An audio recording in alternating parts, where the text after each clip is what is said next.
भजने सीताराम तुझको भगवान रखे, भजने सीताराम तुझको भगवान रखे, जप ले प्रभु का नाम तुझको भगवान रखे, जप ले प्रभु का नाम तुझको भगवान रखे, सबको कर प्रणाम तुझको भगवान रखे, सबको कर प्रणाम तुझको भगवान रखे। ये मानवा का प्रकृत सर्वदा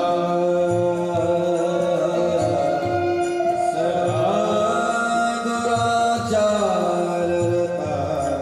विमानना क्रोधाभिनन्द कुटिलस्य कारिणा सप्ताहयज्ञेन त्रैलोक्यनन्दिते।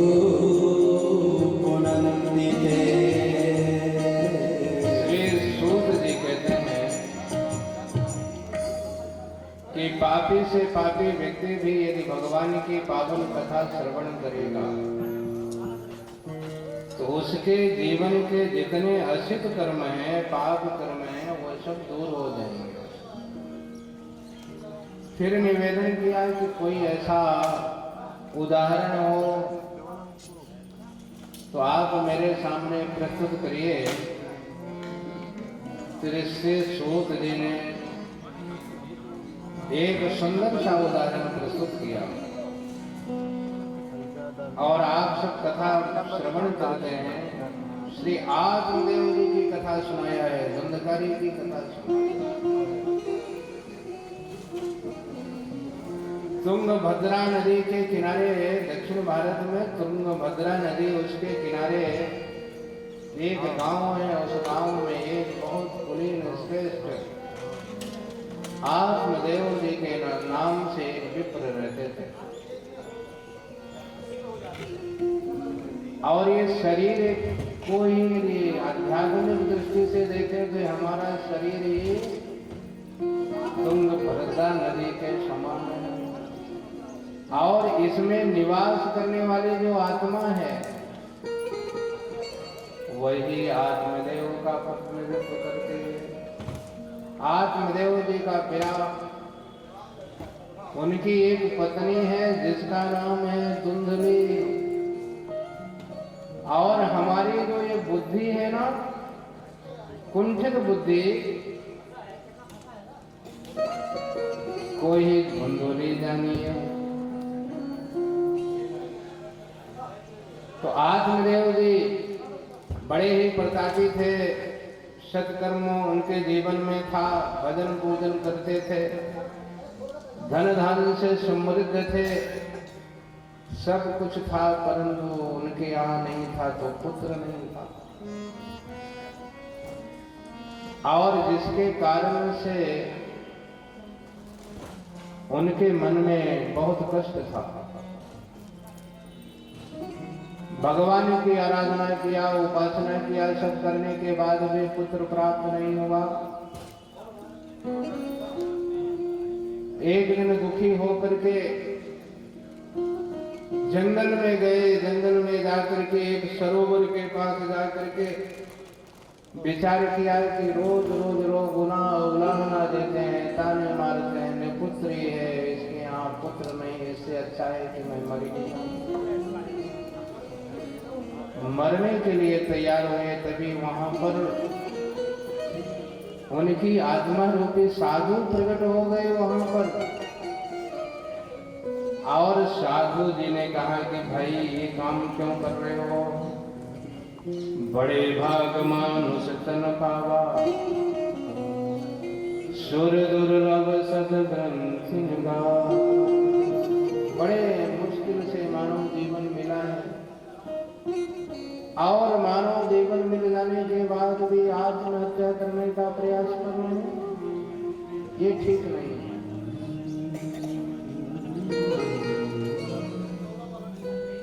संत ने कहा विवेकम तो समासाध्य त्रज संसार वासना। कहा विवेक का आश्रय लीजिए, संसार की वासना का त्याग करिए, परमात्मा को ही अपना पुत्र मान लीजिए, भगवान को ही अपना बना लीजिए। और भाव से जो भगवान सबके पुत्र बन जाते हैं, स्वजन बन जाते हैं। जो व्यक्ति जो बनाना चाहे भगवान बनने के लिए तैयार हैं, परंतु जो है उनके मन में तो एक ऐसा भाव प्रकट था कि नहीं, मुझे पुत्र ही चाहिए। और जब तक पुत्र नहीं होगा फिर व्यक्ति की मुक्ति नहीं होती है। पुत्र पैदा करने से व्यक्ति की मुक्ति नहीं होती है। मुक्ति होती है भगवान का यजन करने से, भगवान का पूजन करने से, भगवान का सानिध्य प्राप्त करने से। संत ने समझाया पर उनके समझ में नहीं आया। एक बार की घटना सुनाऊं। मैं छतरपुर गया था किसी कार्यक्रम में। एक माई एक बेटी को लेकर के आई और कहा कि महाराज मेरी बेटी आत्महत्या करने के लिए बार बार कहती है। मैंने बेटी से पूछा क्यों मरना चाहती हो, और आत्महत्या कर लेने के बाद कहाँ निवास मिलता है मालूम है? तो उस बेटी ने कहा नहीं महाराज मुझे तो नहीं मालूम है।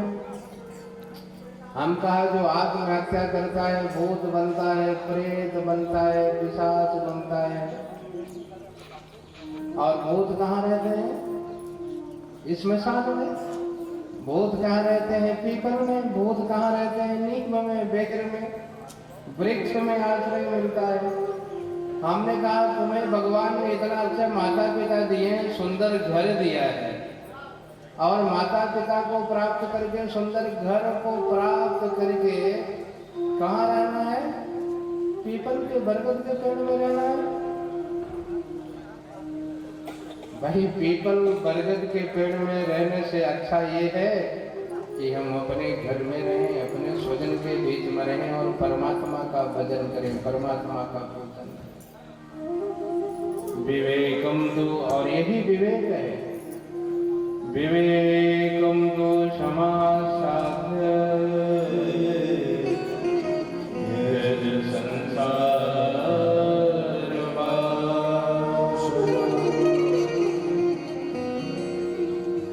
महाराज आत्मदेव ने कहा है कि भगवान ये जो आप बातचीत कह रहे हैं पढ़ करके मैं भी जानता हूँ, समझता हूँ, पर मेरे जीवन में घटित नहीं हो रहा है। वर्तमान में मुझे पुत्र चाहिए। यदि पुत्र दे सकते हैं तो पुत्र दीजिए, नहीं तो फिर मेरा मार्ग छोड़ दीजिए। संत ने कृपा करके एक फल दिया और फल दे करके कहा कि ले जा करके अपनी सहधर्मणी को खिला देना और कह देना सुंदर पुनीत आचरण को धारण करेगी, इससे बहुत ही सुंदर सुशील बालक। परंतु ये जो हमारी मति है, मति कड़ियाली कुमति की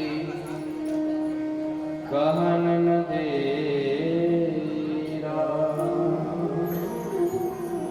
कबीर माया पापणी हर सु करे हरा। मति कड़ियाली कुमति की कहन न दे।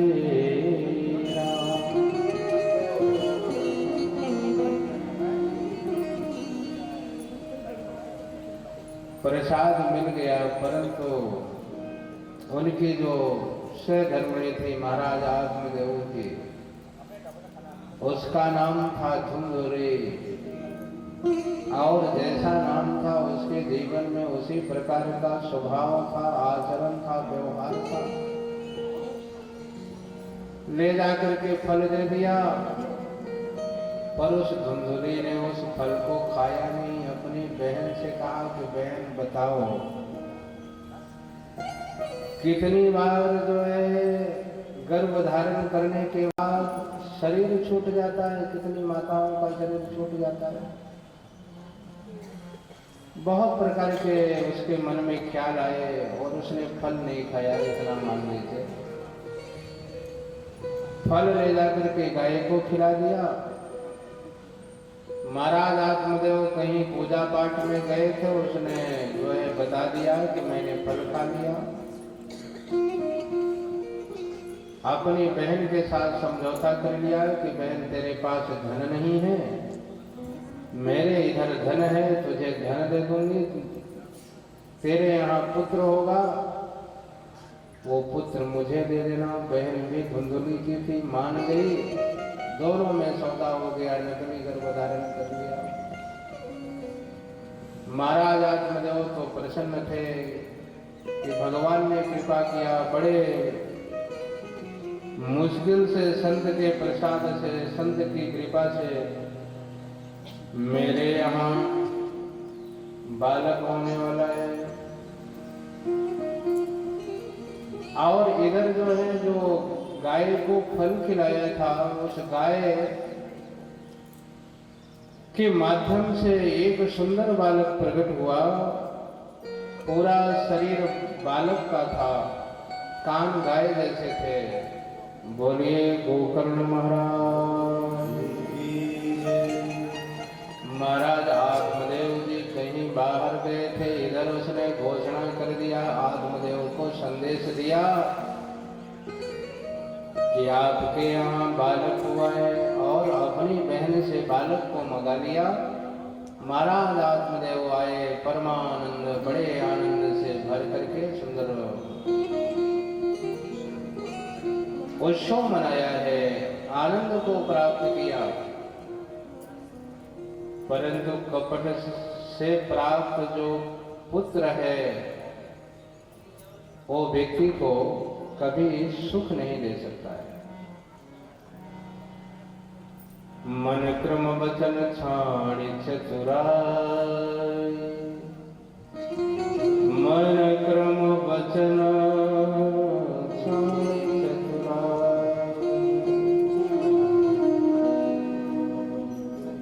परंतु कभी कभी व्यक्ति, सज्जन व्यक्ति भी प्रारब्ध के कारण से, ये जो संसार में कुटिल लोग होते हैं उनके चक्कर में पड़ जाते हैं, जिसके कारण से उन्हें दुख भोगना पड़ता है। आगे चल करके दोनों बालक बड़े हुए। गोकर्ण महाराज कान गाय के हैं, इसलिए उनका नाम पड़ा गोकर्ण।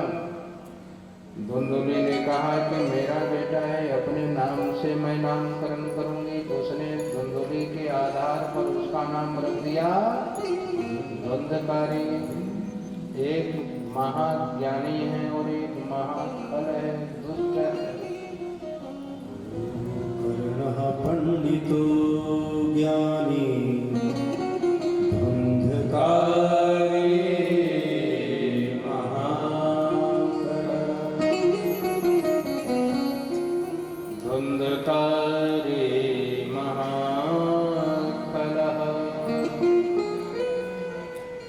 और जो सज्जन व्यक्ति अपनी सज्जनता का काम करता है, दुष्ट अपनी दुष्टता के लिए कार्य करता है। भागवत में लिखा है कि जब धुंधकारी बड़ा हुआ, सबको सताने लगा, आज पड़ोस सबको सताया है। सभी लोग उलाहना लेकर के महाराज आत्मदेव के पास आते हैं। आप तो कितने सज्जन थे, परंतु आपका ये जो पुत्र है कितना दुष्ट है। अब आत्मदेव को भी सताने लगा, और जब आत्मदेव को सताया, एक दिन जोर की पिटाई कर दिया, अपने पिताजी की पिटाई कर दिया। और पिताजी जब पीट गए, मुक्का लगा ना, तब जो है उनके मन में चेतना प्रकट हुई। कहने लगे क्वातिष्ठामि क्वा गच्छामि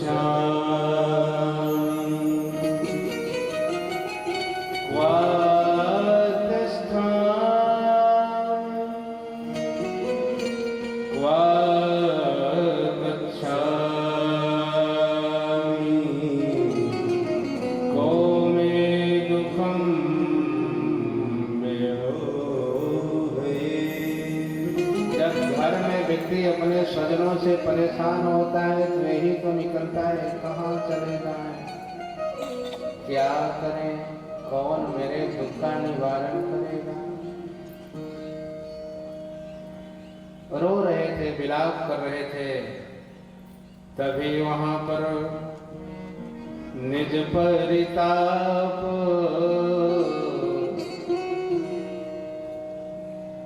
द्रवहि नवनीता, निज परिताप द्रवहि नवनीता। हरे दुख दुखी संत सुपुनीता, पर दुख दुखी संत सुपुनीता। समागत को करुणो ज्ञान संयुतः बोधयामास जनकम् वैराग्यं परिदर्श्य। महाराज गोकर्ण पधारे और गोकर्ण जी ने अपने पिताजी से कहा कि पिताजी आप दुख क्यों कर रहे हैं, चिंता क्यों कर रहे हैं। आपको दुखी नहीं होना चाहिए, चिंता नहीं करना चाहिए। आत्मदेव जी ने कहा कि बेटे ठीक कह रहे हो, पर तुम्हारा भाई तो बार बार मेरी पिटाई करता है, मुझे प्रताड़ित करता है। आस पड़ोस के लोग भी आकर के उलाहना देते हैं, मैं तो परेशान हो गया हूं।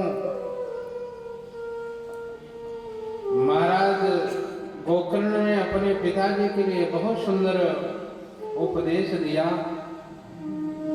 कहा कि पिताजी मुंचा जानम प्रजा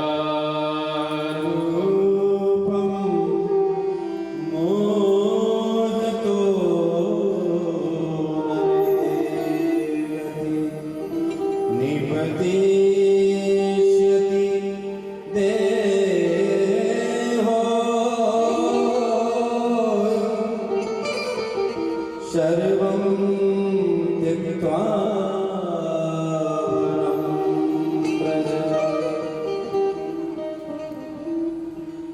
महाराज गोकर्ण ने कहा कि पिताजी आपके दुख का कारण मोह है। ये मेरा भाई बार बार आपको पीट रहा है, पीटे जाने के बाद भी आपका मोह इससे कम नहीं होता। संसार के थपेड़े हम सब भी खाते रहते हैं समय समय पर। थपड़े खा करके भी हमें ज्ञान प्राप्त नहीं होता, फिर हम उसी में लगे रहते हैं। कहा पिताजी कौन किसका बेटा, कौन किसका बाप, ये तो माना हुआ संबंध है। बस इस संबंध को अपने बेटे से हटा करके आप भगवान से लगा लीजिए, आपके जीवन का कष्ट समाप्त हो जाए। और इसके लिए बस एक काम करना पड़ेगा। कहा कि आप वन में चले जाइए, वन में सर्वम त्यक्त्वा वनम व्रजे,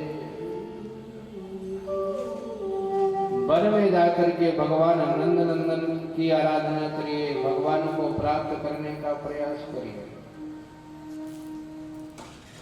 तब उनके पिताजी ने कहा कि बेटे ये जो आप कह रहे हैं ठीक ठीक कह रहे हैं। अभी तक जो मेरा जीवन गया है अंधकूप स्नेह पाशे बद्धा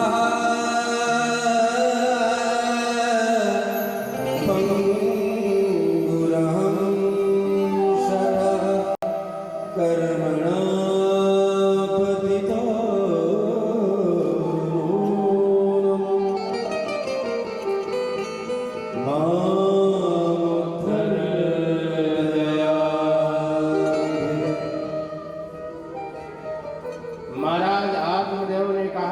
बेटे अभी तक मैंने अपने स्नेह पास का कुआं खड्डा अपने घर में बना के रखा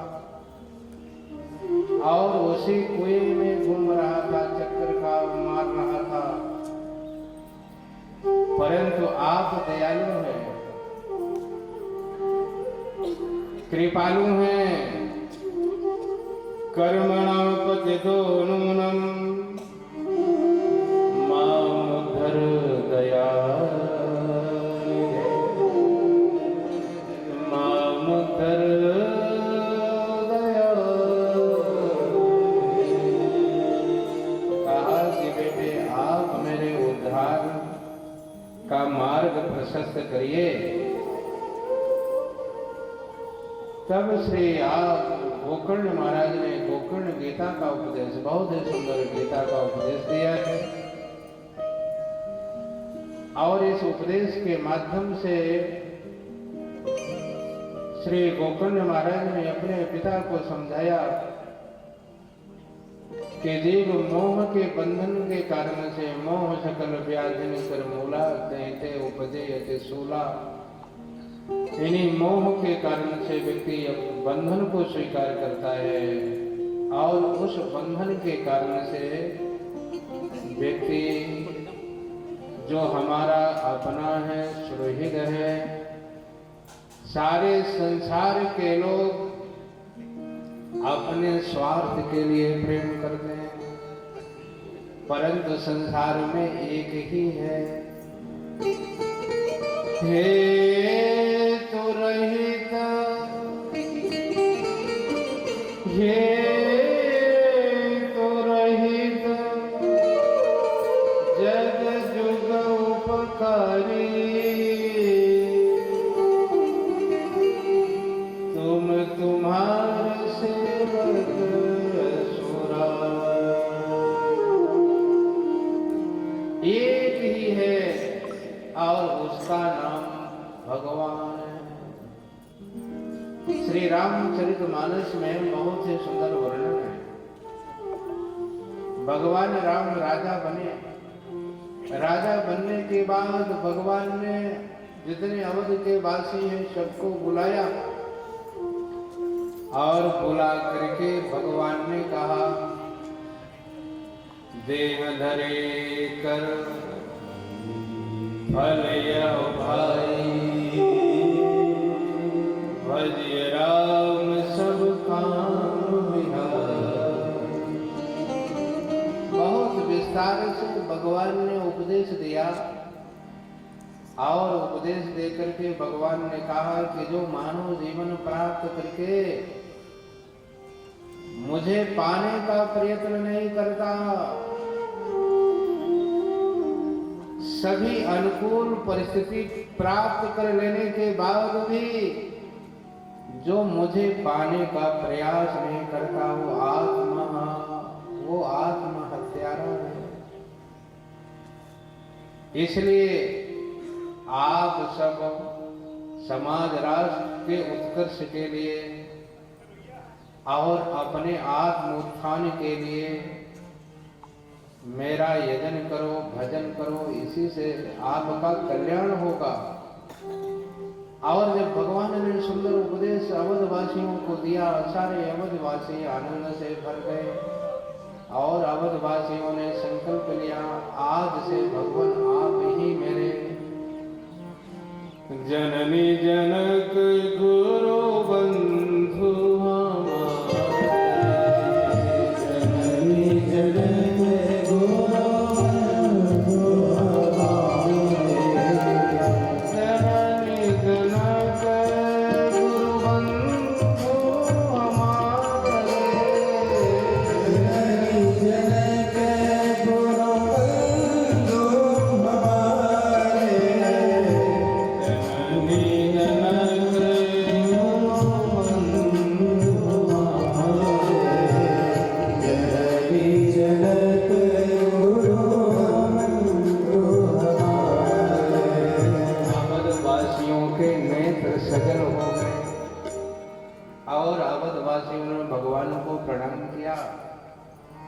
और प्रणाम करके भगवान से निवेदन किया कि भगवान कि जिनको हम अपना अपना कहते हैं, अपना मानते हैं, ये तो सिर्फ अपनी बात के लिए मुझसे प्रेम करते हैं, परंतु संसार में एक आप ही हैं जो हेतु रहित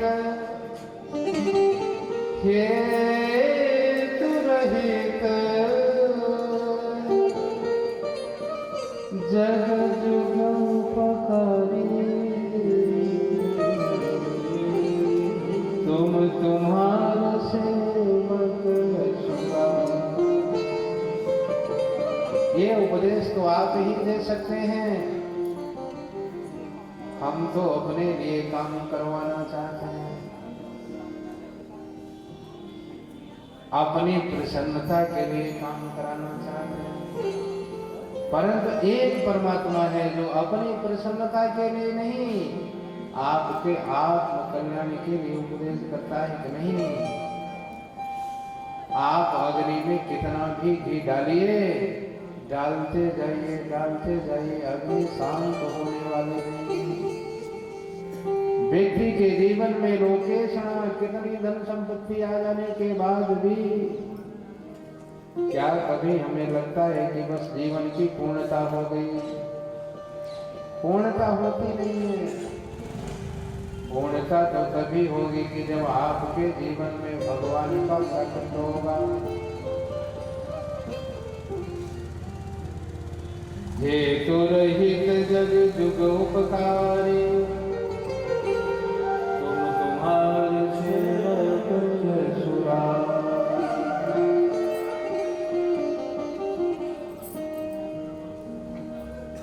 श्रीमद् भागवत में महाराज ऋषभदेव की पावन कथा आती है। महाराज ऋषभदेव ने अपने पुत्रों को सुंदर संदेश दिया और संदेश दे करके ये कहा कि अपने मन में दृढ़ निश्चय कर लो कि वो अपना माता पिता कौन है, अपना सगा संबंधी कौन है। कहा जो आपको ये मौत के काल से उबार करके भगवान के चरणों से लगा दे, वही आपका अपना है। और ये काम परमात्मा करते हैं। महाराज गोकर्ण ने कहा धर्मम भजस्व सततम त्यज लोक धर्मान सेवस्व साधु पुरुषाधिकाम तृष्णा अन्नन्न निस्य दोष गुण चिंतन मानुषमुक्ता सेवा कथा रसमहो नितराम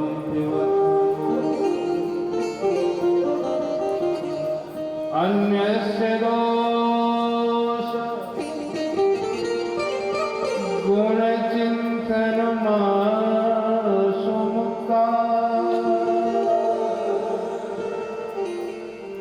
सेवा कथा रसमहो नितराम।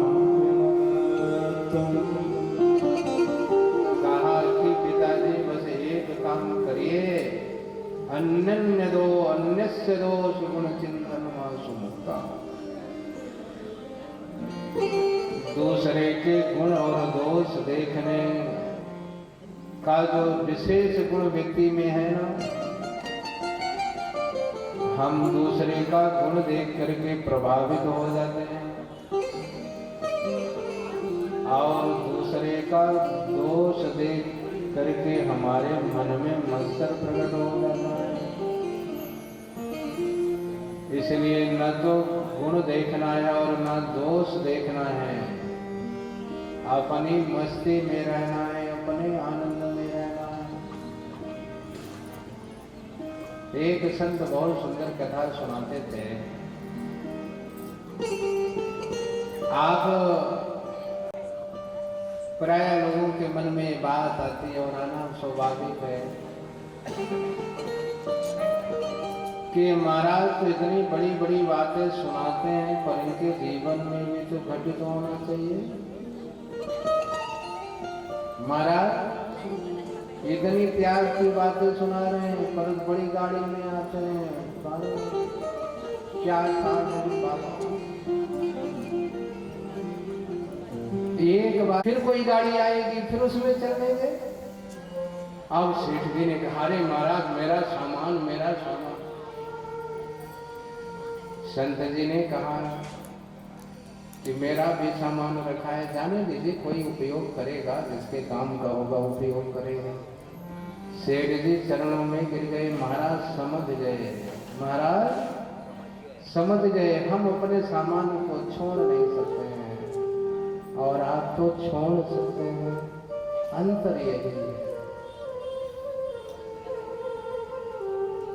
श्री गोकर्ण महाराज ने कहा पिताजी धर्मं भजस्व सततं त्यज लोक धर्मा सेवस्य साधु पुरुषा जय काम तृष्णा अन्नस्य गुण दोष गुण चिंतन मासुनुका सेवा कथा रसमहो नितराम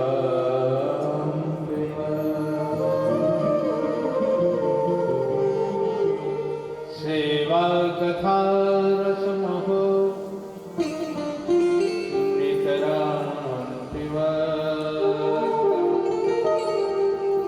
गोकर्ण महाराज ने कहा कि पिताजी अभी तक पुत्र का रस प्राप्त कर रहे थे, संतान से होने वाले घर परिवार से होने वाले रस को प्राप्त किया। आप कृपा करके सेवा कथा रस महो नितराम पिबतु। कहा भगवान की कथा के रस को पान करिए, संतों की सेवा करिए, फिर दोनों में अंतर को पहचानिए। क्या अंतर है दोनों में? सुंदर उपदेश दिया। श्री सूत जी कहते हैं युक्तो हरिरनुदिनं परिचर्या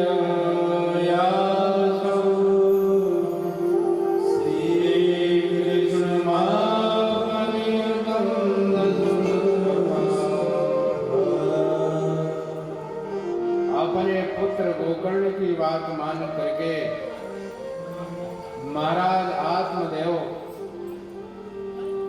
ब्रज में जाकर के यमुना के पावन तट पर विराजमान होकर के युक्तो हरिरनुदिनं परिचर्यया श्री कृष्ण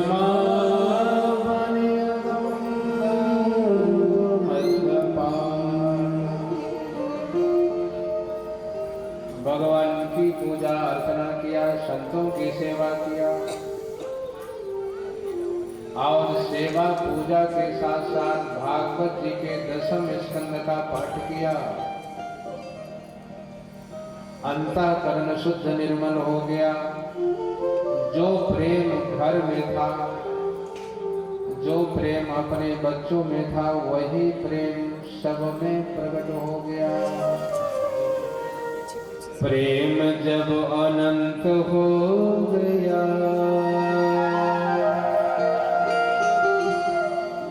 रोम रोम संत हो गया। प्रेम जब अनंत हो गया, रोम रोम संत हो गया। प्रेम जब अनंत हो गया, रोम रोम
का पाठ करके दशम स्कंद का पाठ किया है।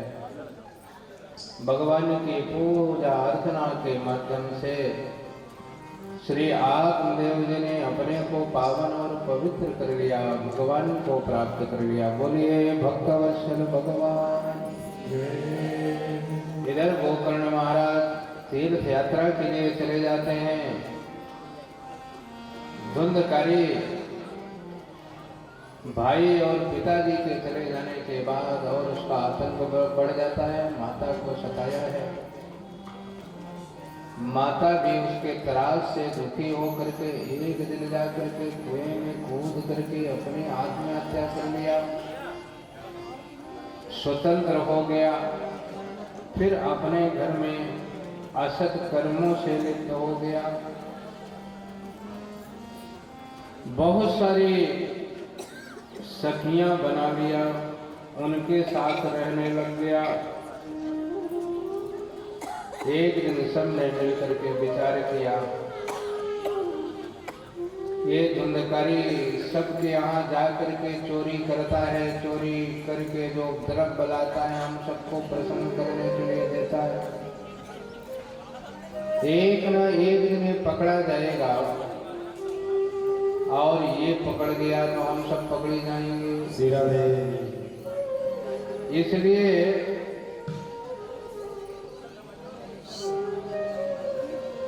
सब ने मिल करके एक प्लान निश्चित किया और सब मिल करके उसका काम तमाम कर दिया। इतना पापी था।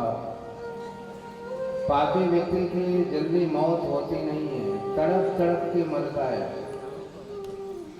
और यम के दूत आ जाते हैं तो उनको देख करके और घबराता है, चिल्लाता है, अपने को बचाने का प्रयास करता है, को बुलाता है, पर कोई काम आते नहीं।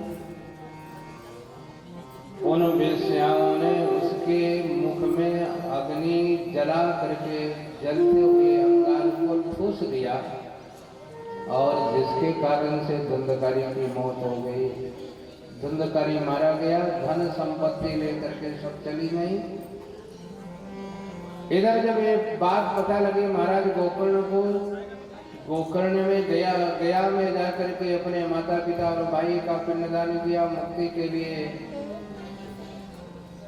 पिंडदान किया।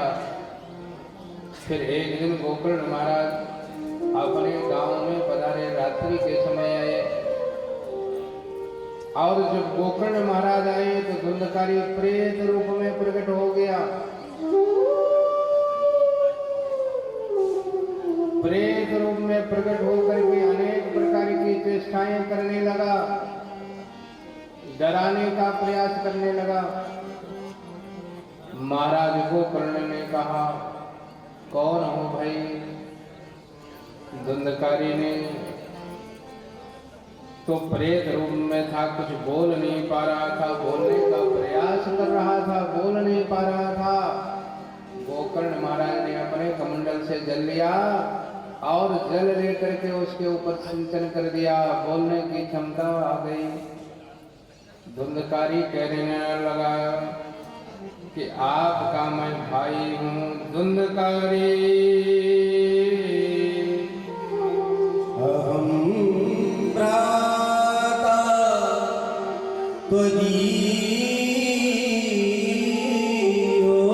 त्वदीयोऽस्मि धुंधकारेति नामतः स्वकीये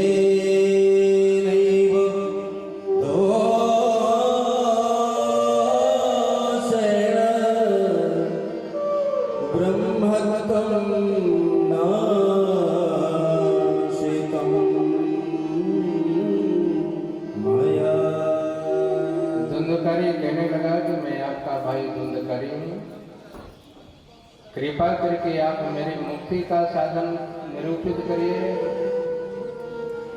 आप की कृपा से मेरी मुक्ति हो सकती है। गोकर्ण महाराज ने कहा, मैं तो तीर्थों में जाकर के तुम्हारे मुक्ति के लिए पिंडदान कर लिया, फिर भी तुम मुक्त नहीं हुए। धुंधकारी कहने लगा, भैया मैंने इतने सारे पाप किए हैं, मेरे जीवन में इतने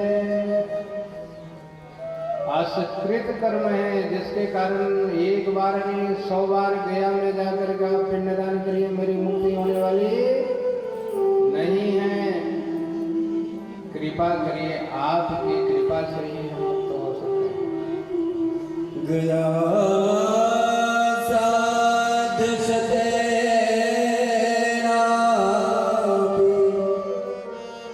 मुक्तिर में न भविष्यति उपायमपरं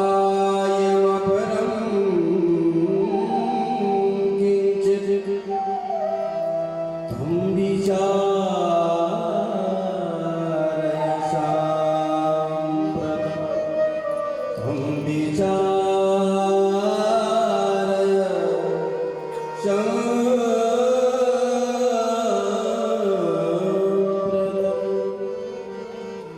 गोकर्ण महाराज ने अपने भाई की मुक्ति के लिए प्रयास किया। पंचदेवों में जो सूर्य भगवान आज भी प्रत्यक्ष रूप में हम सबको दर्शन देते हैं, प्रकाश देते हैं, श्री गोकर्ण महाराज ग्रामवासियों के साथ सूर्य भगवान की वंदना किया, उपासना किया और उनसे निवेदन किया, तुभ्यं नमो जगदसाक्षं ब्रूहि मे मुक्ति है तच्छ्रुत्वा दूरतः सूर्या स्फुटे मे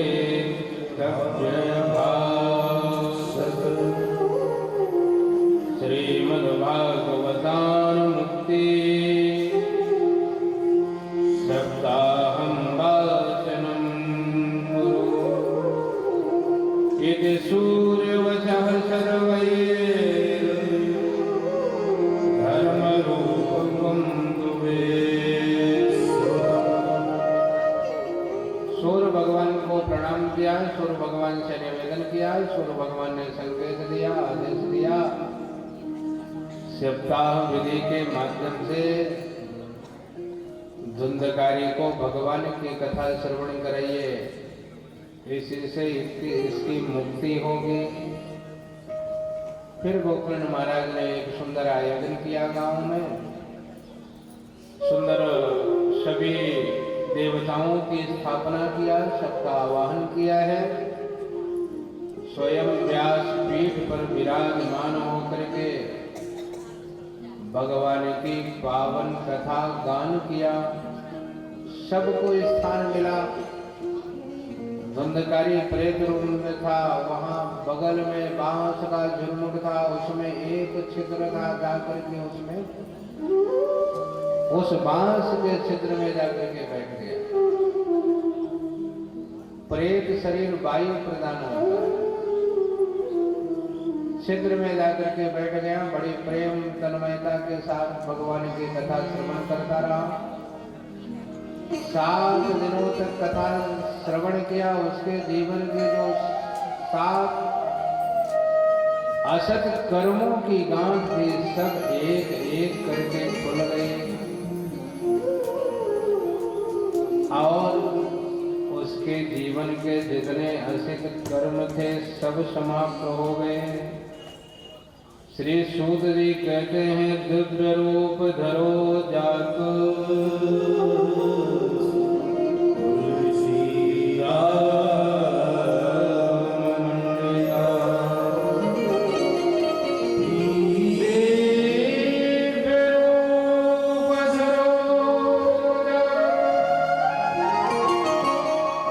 तुलसी राम मंडिता प्रीतवासा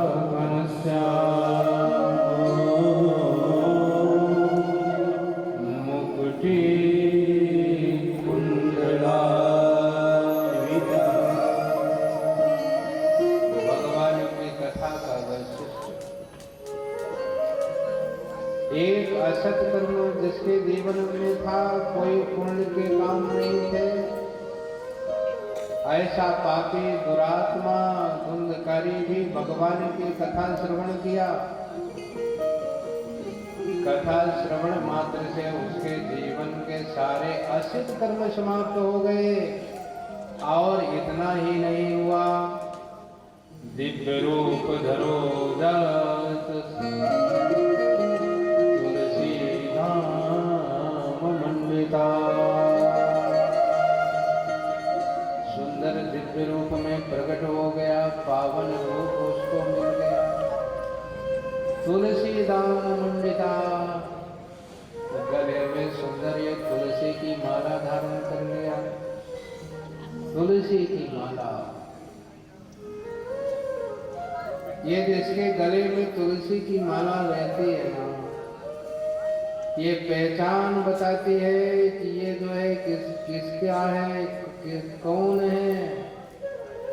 आपके घर में गाय पाल लीजिए, कुत्ते पालिए, तो आप सब गले में पट्टा बांधते हैं और उसी पट्टे से पहचान करते हैं कि मेरा ये कुत्ता, काले काले कुत्ता, एक नस्ल का कुत्ता हो और 10 कुत्ते एक साथ इकट्ठे कर दो, आप अपने कुत्ते को पहचान नहीं पाएंगे। तो सब पट्टा बांधे रहते हैं गले में। गाय के गले में पट्टा हो तो जो पकड़ने वाले आते हैं ना, नगर निगम वाले, वो समझ लेते हैं गाय किसी की पालतू गाय है, किसी की गाय है, ये आवारा गाय नहीं है। तो जिसके गले में ये तुलसी धाम मंडिता, जिसके गले में तुलसी की माला डली रहती है ना, तो ये पहचान बता देती है कि ये भगवान का है, वैष्णव है, भगवान नारायण का है, भगवान का भक्त है। और ये जो तुलसी की माला है ना, यही जीव को भगवान से जोड़ के रखती है। हाथ में माला है, बस आप भाव भाव अलख आलसो नाम जपत मंगल दिशि। बस माला फेरते रहिए, आपके सारे काम परमात्मा करता रहेगा। तुलसी धाम मंडिता, दिव्य रूप, सुंदर रूप मिल गया। भगवान जिसे अपना बनाते हैं ना, तो भगवान पहले अपना स्वरूप प्रदान करते हैं, अपने जैसा बना लेते हैं। अरे आप सब लोग भी संबंध बनाते हैं तो अपने जैसे लोगों से ही तो बनाते हैं। आपके बराबरी का ना हो तो फिर उसको आप अपना कैसे बनाते हैं। भगवान भी आपको अपना बनाते हैं तो पहले अपने समकक्ष बना लेते हैं, अपने जैसा रूप दे देते हैं। धुंधकारी को भगवान ने रूप दिया है, सुंदर भगवान जैसा ही वो वस्त्र पहना है, पीतवासा घनश्याम मुकुटी कुंडलान्विता। जब सुंदर रूप मिल गया, आज उसके नेत्र सजल हो गए, दोनों हाथ जोड़ लिया। नमाम भ्रातरं सद्यो नमाम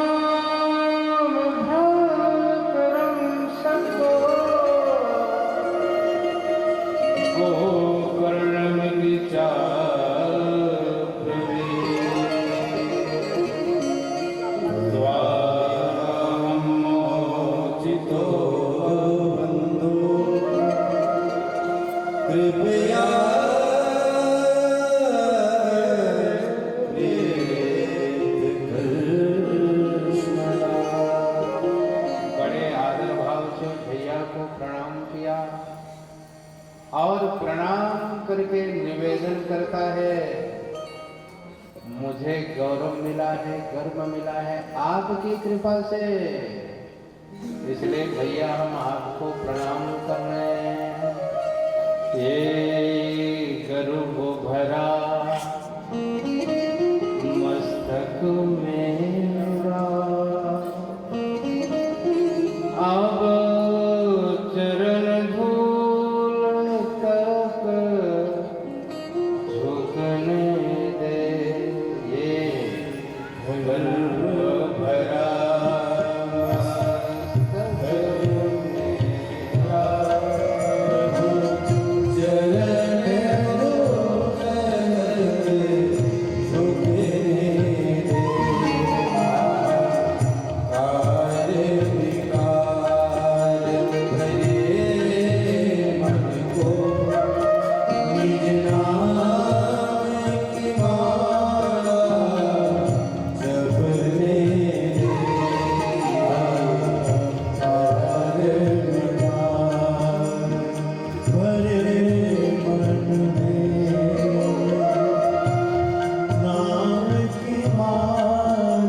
सुख में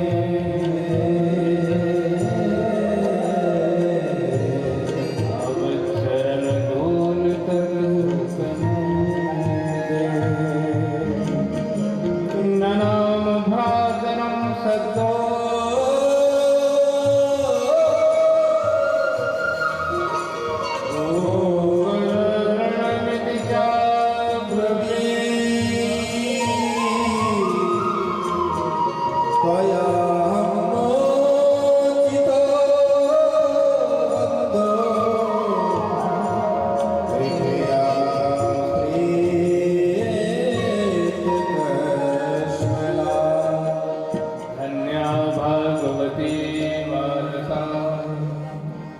प्रेत पीड़ा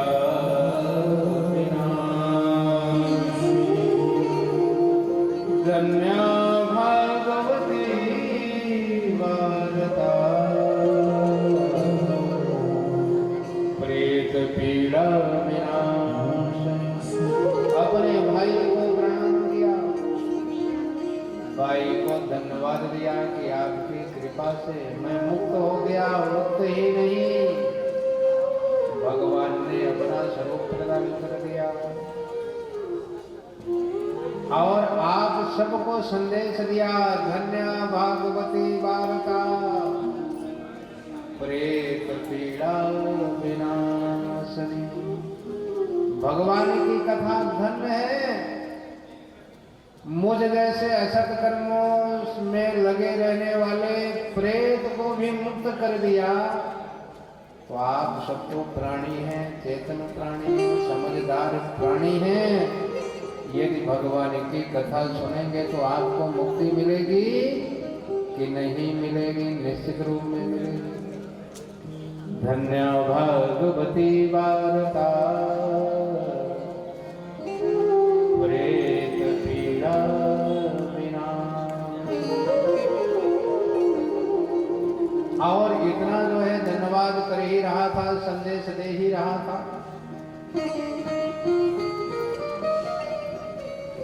और यहाँ पर हमें एक संदेश और ये मिल रहा है कि जब हमारे जीवन में असत कर्मों की अधिकता हो जाती है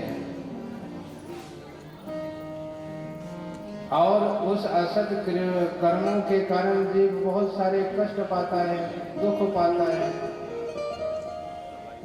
और जब वो मुक्त होता है ना, उस कष्ट से मुक्त होता है, फिर ये निश्चित रूप में उसके मन में ख्याल आता है, विचार हो आता है कि काश ऐसा मैं नहीं किया होता तो शायद ऐसा नहीं होता।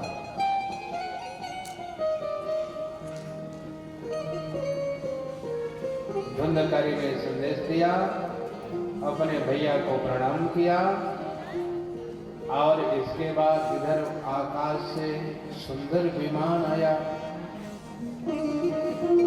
भगवान के पार्षद विमान लेकर के आए और जब सबने विमान को देखा तो सबके मन में ये प्रश्न प्रकट हो गया कि धुंधकारी के लिए विमान आ गया। ये तो पापी था, दुरात्मा था, इसके जीवन में कोई पुण्य के काम नहीं थे, इसके लिए विमान आया। और हम सब धर्मात्मा थे, पुण्यात्मा थे, फिर भी हमारे लिए तो विमान आया ही नहीं। भगवान के पार्षदों से सबने पूछा कि दुरात्मा के लिए आप विमान लेकर के आए हैं, भगवान ने विमान भेजा है, परंतु हम सबके लिए विमान क्यों नहीं आया? तो भगवान के पार्षदों ने कहा कि भैया तुम्हारे लिए भी विमान आ सकता है, विमान मिल सकता है, बस एक काम करो। क्या? कहा कि जैसा धुंधकारी ने किया। धुंधकारी ने क्या किया? कहा इसने कथा श्रवण किया और श्रवण करके कथा को आत्मसात किया। जितने आप सब यहाँ बैठे हैं, सिद्धांत और प्रयोग, आप गाड़ी चलाने के सिद्धांत को जान जाइए परंतु जब तक उसका अभ्यास नहीं करेंगे ड्राइवर नहीं बन सकते हैं। सिद्धांत तो सबको पता है, पर वो सिद्धांत हमारे काम में कब आएगा? जब हम उसको अपने जीवन में प्रयोग में लाएंगे, अपने काम का बनाएंगे। कथा तो सब सुनते हैं, पर सुनते इसलिए कि भैया हमें सतीश के व्यवहार में जाना है। एक व्यवहार के लिए कथा है, एक चलो कोई काम नहीं तो चल हम चल करके कथा ही सुन लेते हैं। अनेक प्रयोजन से व्यक्ति कथा सुनता है, परंतु जब उस कथा को अपनाता है, अपने मन में चित्त में धारण करता है, तब वो कथा आपको प्रकाशित करती है। आप विद्यालय में पढ़ने जाइए, टीचर बहुत सुंदर बातें आपको बताएं, परंतु जब तक आप